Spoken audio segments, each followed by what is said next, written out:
நாளான்னைக்கு IPL 2024 match ஆரம்பிக்கும் போது முதல் மேட்ச் சிஎஸ்கே விஸ் ஆர்சிபி களமிறங்க போறாங்க. இந்த மேட்ச்க்கான எதிர்பார்ப்பு ரசிகர் மத்தியில இப்போ ரொம்ப அதிகமாக போயிட்டு இருக்கு. இப்படியாப்பட்ட இந்த நேரத்தில் ஐபிஎல் கொடுத்த மிக முக்கியமான தகவல் ஒன்று வெளியாக இருக்கு. ஏற்கனவே ஐபிஎல்ல பலவிதமான ரூல்ஸ் அண்ட் ரெகுலேஷன்கள் மாற்றப்பட்டு இருக்கு. ஒரு வகையிலுமே ஒவ்வொரு ஆண்டுமே டக்குன்னு மாற்றி ஐபிஎல்ல ரொம்ப ஸ்மார்ட்டாக கொண்டு போயிட்டு இருக்காங்க.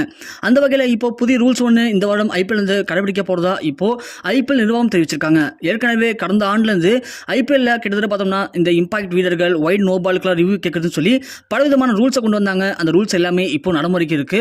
இந்த வருடமும் அது நடைமுறைப்படுத்தப்படும். அதை தாண்டி புதுசா இப்போ என்ன கொண்டு வந்திருக்காங்க அப்படின்னா, ஏற்கனவே ஸ்மார்ட் ரிவ்யூ சிஸ்டம் அப்படின்னு ஒன்று இருக்கும். அதாவது டிஎல்எஸ் கேட்பாங்க இல்லையா, நம்மளுடைய ஏதாவது ஒரு விக்கெட் உழுவுது இல்லை நோபாலா ஒய்டாக தெரிஞ்சுக்கலாம். இல்லை அப்படின்னா ஒரு பேட்டிங் பண்ணுற டீமோ இல்லை பவுலிங் போகிற டீமோ அவங்க வந்து ஒரு விக்கெட் இருக்கலாம், ஆனால் விக்கெட் இல்லைன்னு சொல்லி அம்பையர் கொடுத்துட்டாங்க அப்படின்னா இந்த டிஆர்எஸ் அப்படிங்கிற ஒரு மெத்தடை கையில் எடுப்பாங்க. அதன்படி என்ன பண்ணுவாங்க அப்படின்னா, அங்கே இருக்கக்கூடிய அம்பையர்களோட பேச்சை கேட்காம அது உண்மையிலேயே விக்கெட்டா ஒரு விக்கெட் விழுந்துச்சு அப்படின்னா அது விக்கெட்டாக இருக்குமா அல்ல நாட் விக்கெட்டாக இருக்குமா அப்படிங்கிறத தேர்ட் அம்பையர் அவருடைய டிசிஷனில் சொல்லுவார். தேர்ட் அம்பையர் என்ன பண்ணுவார் அப்படின்னா, அங்கே இருக்கக்கூடிய கேமரா இருக்கும் இல்லையா, ஸோ அந்த கேமரா ஆப்ரேட்டர் அங்கே என்ன நடந்திருக்கு அதை ஹெச்டி குவாலிட்டியில் கரெக்டாக எந்த ஒரு இதுவுமே இல்லாமல் விசிபிள் பண்ண சொல்லுவாங்க. அப்படி பண்ணும்போது அந்த பால் அந்த பேட்டில் படிச்சா இல்லையா, அது போர்டில் படிச்சா இல்லையா, ரன் அவுட் கரெக்டாக பேட்டு கிரீஸில் பட்டுச்சா இல்லையா, இல்லை பிடிக்கும் போது கேட்ச் ஆனது அப்படி கையில் தான் இருக்கா பால் இல்லை தரையில் பட்டுதா அப்படிங்கிறத கேமரா ஆப்ரேட்டர்கிட்ட கேட்டு அதற்கு பிறகு அந்த தேர்ட் அம்பையர் ஒரு நல்ல டிசிஷன் எடுத்து அதை நமக்கு ப்ளே பண்ணுவாங்க. ஆனால் ஒரு சில சமயம் அந்த டிசிஷன் எடுக்கிறதுக்கு ரொம்ப லேட் ஆகும். அந்த டைமிங்கில் எல்லாரும் என்ன பண்ணுறாங்க ஏது பண்ணுறாங்க அப்படிங்கிறது மிகப்பெரிய பதட்டம் அடையும்.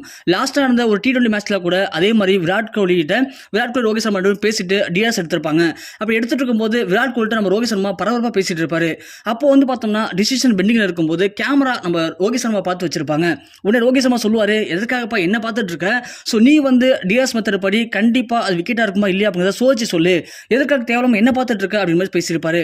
இது மாதிரியான நேரங்கள் வேஸ்ட் ஆகாத தடுக்கிறதுக்காக இப்போ டிஆர்எஸ் மெத்தட்ல புதிய ரூல்ஸ் என்ன கொண்டு வந்திருக்காங்க அப்படின்னா, அம்பையர் தேர்ட் அம்பையர் எங்க உட்காந்துருக்காரோ அதுலேயே மிகப்பெரிய ஸ்கிரீன்ல எல்லா விதமான கேமரா ஆங்கிள் பொருத்தப்பட்ட ஹை குவாலிட்டியான வீடியோக்கள் பிளே ஆகுமாம். அதனால ஈஸியாக அம்பையர் ஆனது நேராக பார்க்கறது மட்டும் இல்லாமல் அந்த கேமராக்களை அங்கேருந்தே ஸ்மார்ட்டாக பார்த்துக்க முடியும். அதன் மூலமா இந்த ரிவ்யூ சிஸ்டத்தை உடனே பார்த்து உடனே சொல்ல முடியும். அதனால இந்த ஐபிஎல் இருந்து கண்டிப்பாக ஸ்மார்ட் ரிவ்யூ சிஸ்டம் மூலமா எந்த விக்கெட்டாக இருந்தாலும் உடனுக்குடன் துல்லியமாக பார்க்கப்பட்டு அதை மிக அதிவேகமாக சொல்லப்படும். அதனால டைமிங் அப்படிங்கிறது ரொம்ப சேவ் ஆகும் அப்படிங்கிற மிக முக்கியமான ஒரு பிளானை இப்போ ஐபிஎல் நிர்வாகம் கொண்டு வந்திருக்காங்க. இது கண்டிப்பாக ஐபிஎல்ல வரக்கூடிய மேட்ச்ல பிளேயர்களுக்கு ரொம்ப ஒரு அற்புதமாக அமைய போகுது. ஸோ இதை பற்றி உங்களுடைய கருத்துக்கள் என்ன அப்படிங்கிறத கீழே மறக்காம கமெண்ட் செக்ஷனில் பதிவு பண்ணுங்க.